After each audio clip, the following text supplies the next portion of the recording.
Ma'am, আপনার parcel. Parcel? আমি তো কোনো পার্সেল অর্ডার করিনি। বলো যে ইমরান নামের পার্সেলটা। ম্যাডাম, পার্সেলটা হচ্ছে ইমরান স্যারের নামে। ও আচ্ছা, হাজবেন্ড হয় আমার। ঠিক আছে, পার্সেলটি দিন। আচ্ছা, বিল কত হয়েছে? ম্যাম, বিলটা পেমেন্ট করা আছে।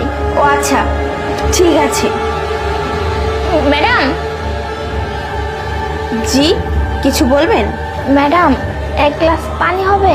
আচ্ছা ঠিক আছে, আপনি এখানে ওয়েট করুন, আমি নিয়ে আসতেছি। আরে তুমি এখন তোমার কাজটা চালাও।